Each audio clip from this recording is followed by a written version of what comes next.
The shore was wrong. Sarah Voss had seen dead oceans before, on Televa Fourth, on the methane flats of Druin's moon, but those places had never been alive. Cavith's eastern shore had been alive once. You could tell from the shadows, the smooth depressions in the irradiated glass sand where the tide had come and gone for 10,000 years, the fossilized curl of something like a shell near the waterline, the ghost geometry of a dock system stretching into the pewter sky. Whatever had lived here had built things, had launched things, and then, in 19 minutes of orbital kinetics and retaliatory strike packages, had been scoured to a glowing plane. She sat on a piece of collapsed railing, standard hexagonal alloy, Argothi manufacture, and watched the horizon. The commission shuttle would not come for another 6 hours. She had water, a survival layer, and a half-eaten ration block she was not going to finish.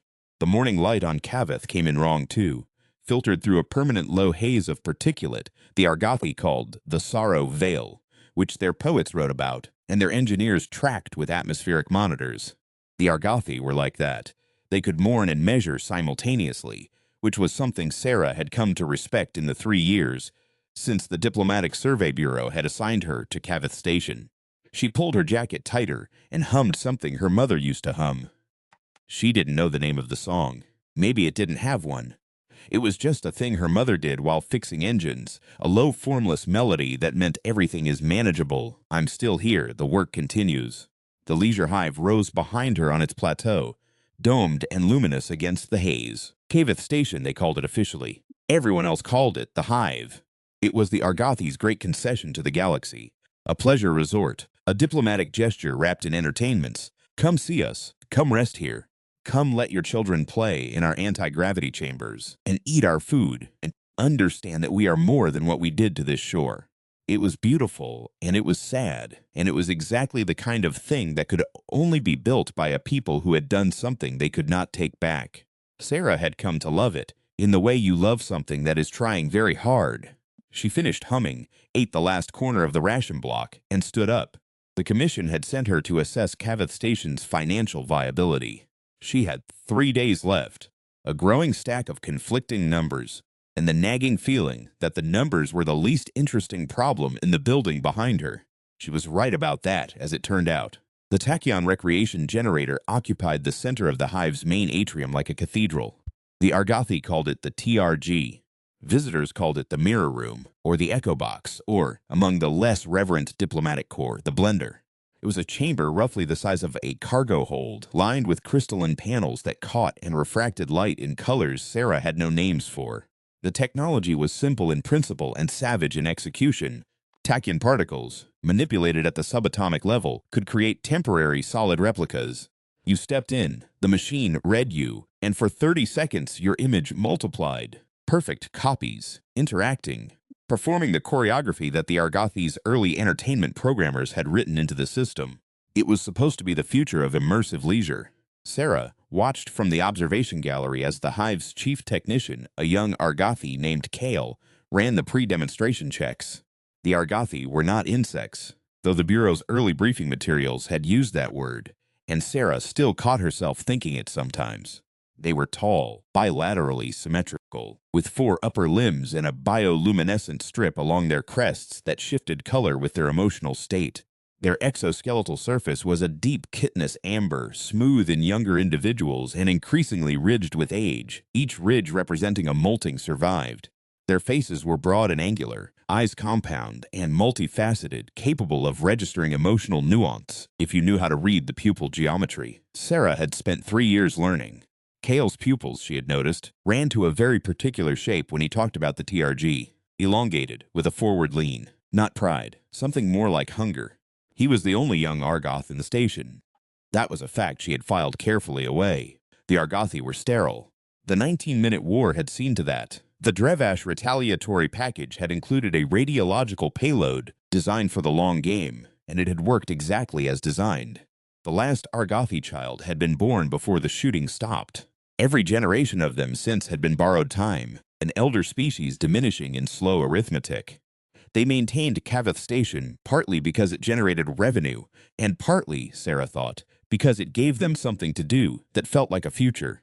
The demonstration audience filed in below her, a cluster of visiting diplomats from 3-star systems, 2 journalists from Reach Media, and the pair of human engineers she'd arrived with, Heron and Vic, who had been recruited by the Hive's administrator Mina to consult on the TRG's temporal mechanics.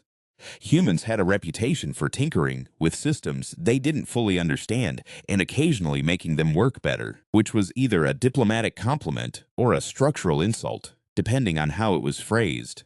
Mina stood at the edge of the chamber floor, her crests showing the silver of late age. She had the dignity of someone who had built something she knew she would not live to see finished. Sarah liked her immediately, the way you like people who carry their sadness without weaponizing it. KL stepped to the center podium. The Tachyon recreation generator, he said, represents the culmination of 60 years of Argothi science. What you are about to witness is not a trick, not a hologram. For 30 seconds inside that chamber, the laws of time bend. One of the Reach journalists nudged the other. Sarah watched Kale's pupils. A Drivash diplomat, one of the Fomesai observation team, whose attendance at the station Kale had been visibly cold about for 2 days, stepped forward as the volunteer. He was broad and scaled, an amphibious species from a warm ocean world built low to the ground with wide, patient eyes. He signed the consent form. He stepped into the chamber. The chamber lit up. For 3 seconds, everything was beautiful. Then the sound came. Not a mechanical failure sound, not a power surge, but something worse, something that had no analog in Sarah's experience, a frequency that landed in the chest and stayed there, and the Dravash diplomat's image fractured. Not metaphorically. The chamber's crystal panels showed him in 5 places simultaneously, and then each version of him began to diverge, the Tachyon copies separating from the stable frame, and the real man inside could no longer be differentiated from his own reflections, and the machine, running its merciless FIFO logic, tried to reconcile the discrepancy. He came out in pieces. Sarah was already moving toward the exit before the screaming started, because she was the kind of person who moved before she thought when the situation was bad enough, and she was calculating as she ran. Mechanical failure or sabotage, those were the 2 options. The Argothi built things carefully, with the compulsive precision of a people who knew what carelessness cost, which meant the more likely answer was the one she didn't want. By the time station security had cleared the atrium and Mena had been taken to the medical suite, Sarah had identified 3 things. The crystalline calibration array had been accessed 16 hours before the demonstration, the access log had been wiped, and the only person in the station, with both the clearance and the technical fluency to do all 3 steps, was standing in the corridor outside the TRG chamber, watching the cleanup crews with pupils that had gone still and flat. She did not say this out loud. She had been a surveyor for 11 years, which had taught her the difference between knowing something and being able to use it. She found Heron and Vic in the workshop they'd been assigned, running a noise simulation on the TRG's tachyon diffusion pattern. It was tampered with, Vic said without looking up. The frequency calibration was off by a margin that doesn't happen by accident. I know, Sarah said. Someone wanted it to fail, Heron said. He was older, quieter, with a kind of steadiness that came from having been in bad situations before. Big question is whether they wanted to kill a Dravash diplomat or whether they wanted to make it look like the Argothi couldn't keep anyone safe. Both, Sarah said. Both works too. There was a knock at the workshop door. 3 station guards, amber-crested, their bioluminescence flat with official formality, and then she stopped having time to think strategically. The trial was held in the station's council chamber, which was a room designed for the kind of conversations that required every party to see every other party's face. Long table, circular arrangement, recording crystals at each position. Mina sat at the head, older-looking than she had that morning, her crests dimmed. The charge, delivered by a guard captain whose pupils were doing something Sarah had learned, meant embarrassment. At following orders, was murder by instrument. The instrument in question was her diagnostic toolkit. Sarah looked at the toolkit, which had been laid on the table in an evidence tray. She looked at the guard captain. She looked at the room. I've had that toolkit for 9 years, she said. If I were going to kill someone with it, I'd have done it on a planet that doesn't have this much surveillance coverage. The calibration tools match the access signature, the captain said. The access log was wiped, Sarah said. You can't have it both ways. You can't tell me the log was wiped and then cite the log. Mina's pupils moved. Something complicated happened in them that Sarah couldn't fully parse. Kale stood at the far end of the table, with his crests lit in that forward-leaning, hungry configuration. The humans were brought here to work on the TRG, he said. They were the only outside parties with system access. We were given access, Sarah said. We didn't take it. There's a difference. Arrest the toolkit then, said Heron from across the table very quietly. Even through the gravity of it, she almost laughed. They were not put in a cell. The Argothi didn't have cells. They had consideration suites, which were rooms with very comfortable furniture, and no way to open the door from the inside. Sarah spent the first 2 hours running the situation. Heron ran probability trees out loud. Vic slept, which was the most efficient use of time, and Sarah respected it. What she kept coming back to was Kale. The Argothi were sterile. The last Argothi child had been born before the war ended. Except Kale was young. He was the only young Argothi in the station, younger by several decades than the next youngest, and no one had ever explained that to Sarah's satisfaction in 3 years. She had the file reference in her survey data. Kakel, junior administrator, age unknown, station designation, origin document classified. She had flagged it when she found it, and the Bureau had flagged it back to her as outside the scope of the survey. She thought about the TRG, about what it could do with tachyon particles. She thought about what a sterile people would do with a machine that could make copies. She thought about Kale's pupils when he talked about the Argothi future. He was made in the machine, she said. Heron stopped mid-sentence. Kale, he wasn't born. He was generated. He's the first, maybe the only Argothi created by tachyon replication, which means he's technically possible, which means more are technically possible, which means if Kale controls the TRG and the diplomatic relationship with the Drevash collapses, he can build an army, Heron said. Not an army, Sarah said. A population, which, for someone who believes they are the last of their kind, might look like the same thing. She stood up and looked at the door.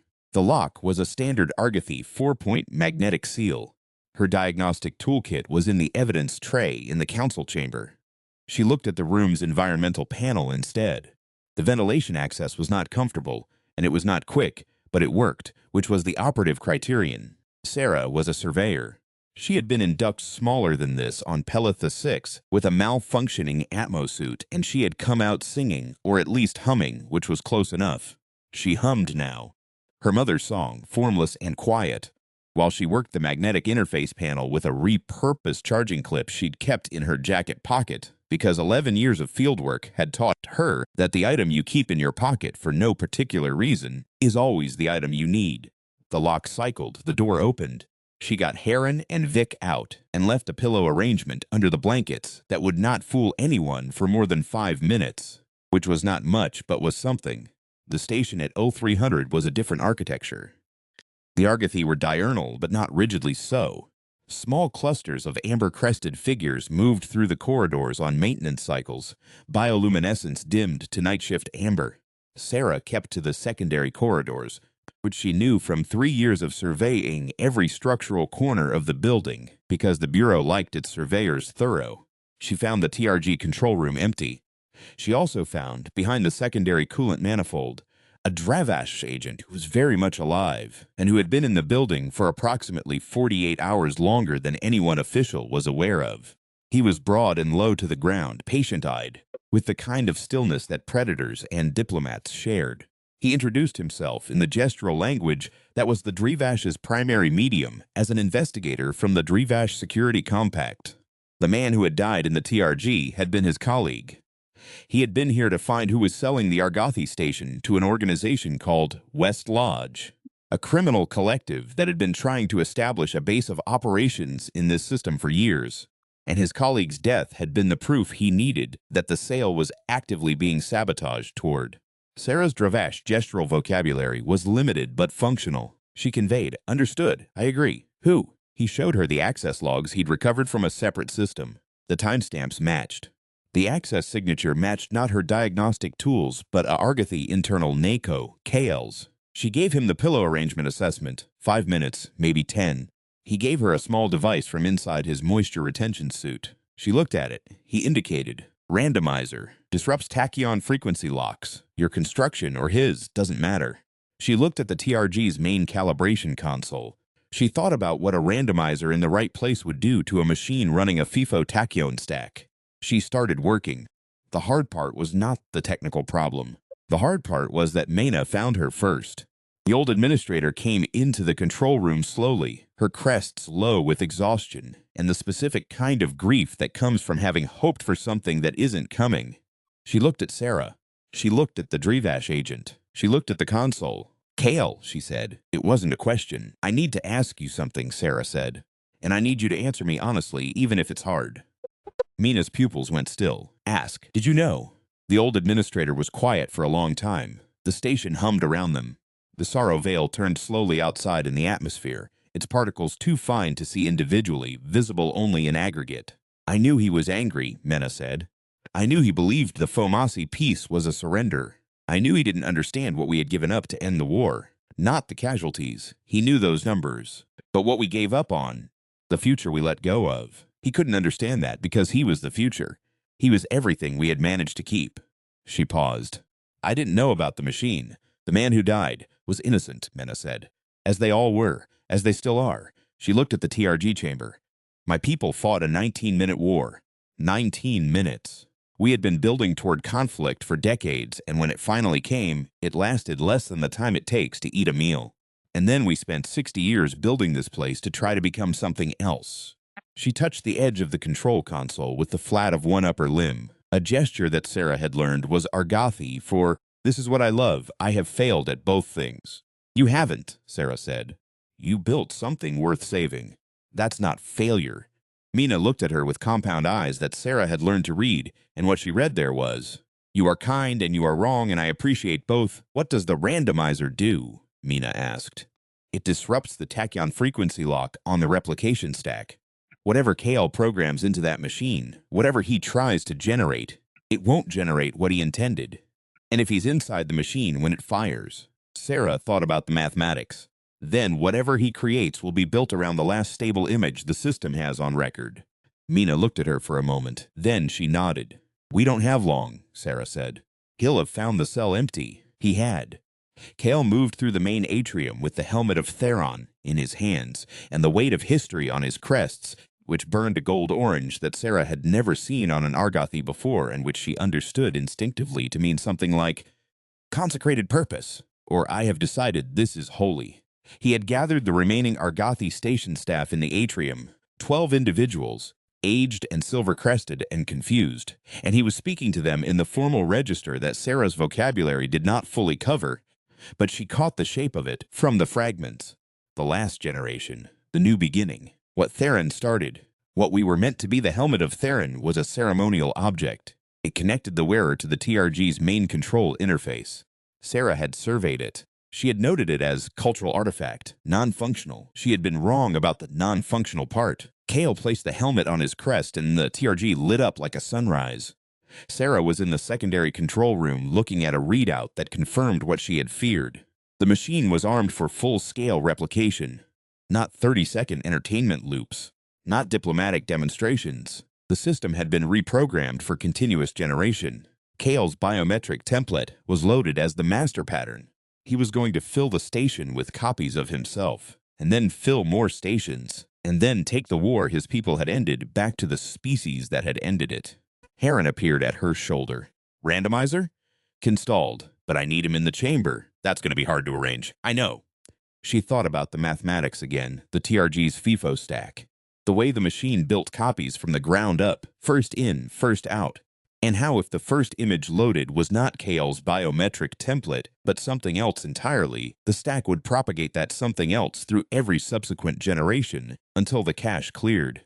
She thought about what had happened to the Drivash diplomat, about the fracturing, about what occurred when the machine tried to reconcile a subject with multiple conflicting images. She had been in the machine. Her diagnostic work over 3 years had included 3 calibration sessions inside the chamber. Her biometric signature was in the system's historical record, deep in the legacy cache where Kale hadn't thought to scrub it. "I need to go into the chamber first," she said. Heron turned to look at her. "Before he does," she said, "I go in. The machine reads me. That image goes into the bottom of the FIFO stack. When he programs his replication sequence, the stack will propagate from the first recorded image forward, and I'll be first. Every copy he makes will come out as me, not him. The randomizer will scramble the frequency enough that the copies won't be stable. They'll phase out within seconds. He'll see his army, and then he'll see it disappear. And then he goes in to fix it himself, Heron said. And you need to make sure the machine is set to rejuvenate at that point, not replicate. Yes, Sarah. If the randomizer fires while you're in there. I know what happened to the Drevash diplomat. He was quiet. I know what happened, she said again.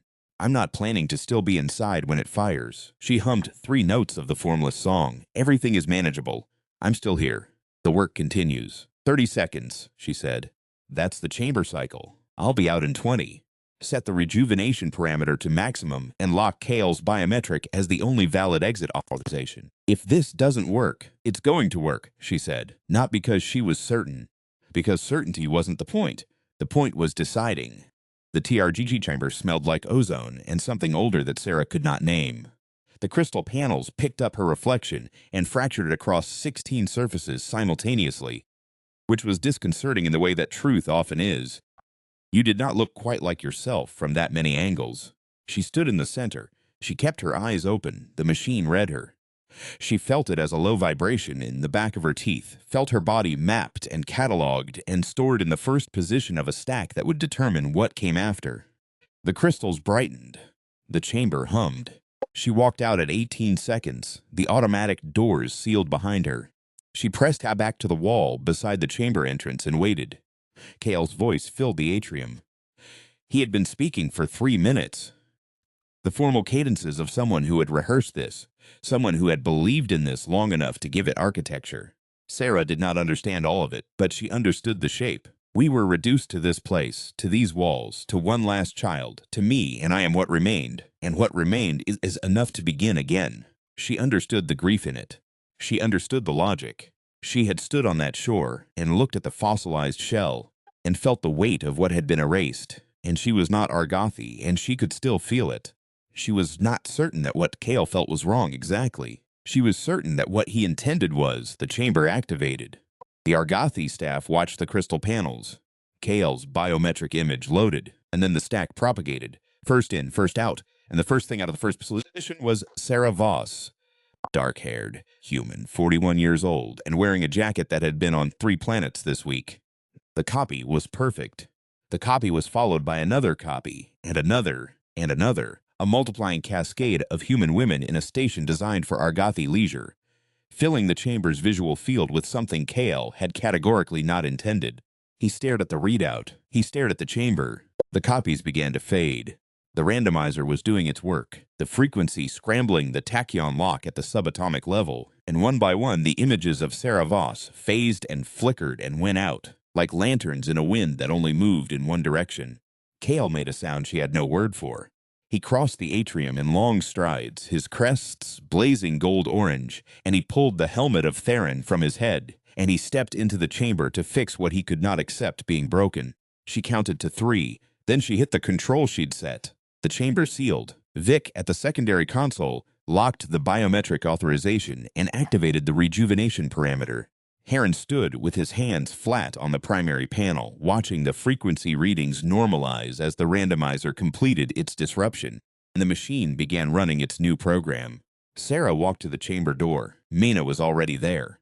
The old administrator stood with her crests dimmed, and her 4 upper limbs folded against her body in the posture that Sarah had learned meant, "I am bearing something I chose to carry." She did not speak. She watched the chamber's visual indicator cycle through its sequence. The door opened. Mina stepped forward. Kale was not what came out. What came out was Mina.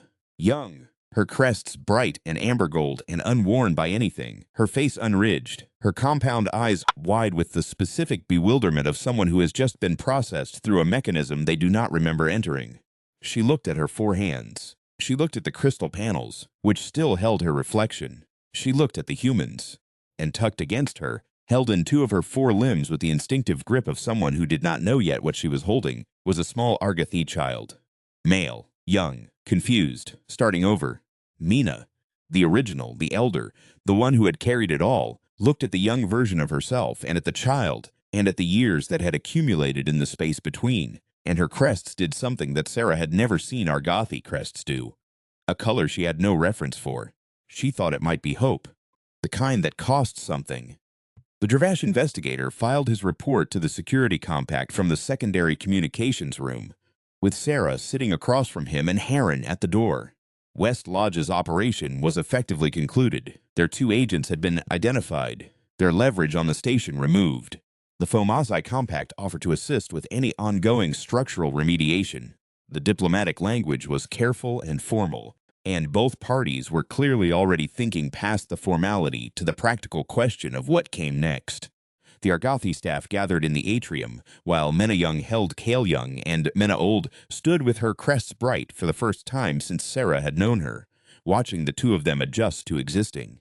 The staff stood at a distance, uncertain which Sarah understood. They had been a diminishing people for 60 years. Diminishment had its own gravity. It was hard to believe in addition when you had been doing the arithmetic of subtraction for so long. One of the older Argothi, a maintenance supervisor named Doran, who had shown Sarah the station's structural weaknesses on her first week and been offended when she'd called them charming, stepped forward and touched the young Mina's crest with 2 of his upper limbs. The greeting recognition gesture. The one that meant, "I know you, I acknowledge you, you are ours." The others followed one by one. Sarah watched from the edge of the room. "Your survey's going to be interesting to write up," Heron said, appearing beside her with 2 cups of the bitter Argothi beverage they served in the visitors' lounge, which tasted like strong tea processed through 3 sets of alien quality control decisions. "The Bureau's going to want a financial viability assessment," Sarah said, "not a diplomatic incident report. Can you do both in the same document? I'm going to have to." She took the cup. It was bad, and it was warm, and she was grateful for both. Through the station's panoramic atrium windows, the Sorrow Veil turned in the early morning light. Cavith Shore was still down there, still wrong, still irradiated and silent and full of fossil shapes where life had been. That was not going to change. The shore would be wrong for another 10,000 years at least, maybe more. You could not undo 19 minutes of absolute devastation. You could only decide what to build on the plateau above it, and whether what you built was worth the view. The hive hummed around her. Somewhere in its lower levels, the TRG's crystal panels were cooling from their night's work. The FIFO cache would take 12 hours to fully clear. She had left a copy of her biometrics somewhere in the archive. Not as a program, not as a template, just as a ghost in the system's memory, a record of something human having stood in the exact center of an alien machine and walked out intact. She thought her mother would have found that funny. She hummed 3 notes, finished the bitter cup, and went to write the most complicated survey report in 11 years of fieldwork. The Bureau response came 6 weeks later, forwarded to her on Kellen Station, where she had been reassigned for a mapping assessment on 3 agricultural moons. It was 4 sentences. The first sentence acknowledged receipt of her combined financial and incident report. The second sentence noted that the report exceeded the standard survey parameters. The third sentence approved her expense claim. The fourth sentence said, "Cavith Station has been reclassified as a priority cultural site. Ongoing survey support authorized. Please advise on personnel requirements." Sarah read it twice. Then she put it in her jacket pocket, the same pocket where she kept the repurposed charging clip, which she had not returned to anyone because it had turned out to be useful. And she went to find Heron and Vic, who were in the station's common area arguing about the correct calibration protocol. For an atmospheric sensor, they were not technically supposed to be recalibrating. "We're going back," she said. Vic looked up. "To Cavith. The Bureau wants ongoing support." Heron closed the sensor housing with the careful click of someone who had definitely been recalibrating it. "How's the hive doing?" Sarah had gotten 1 message from Mina in 6 weeks. 4 words. The Argothi formal register made brevity a virtue and excess a discourtesy, which meant 4 words was a considered and significant communication. The message had said, "The child plays here. It's doing okay," she said. "I think it's going to be okay." She didn't say it because she was certain. You were never certain about things like this. But certainty was not the point. The point was that someone had to believe it was possible, and she was available, and the work continued. She hummed her mother's song all the way to the shuttle bay.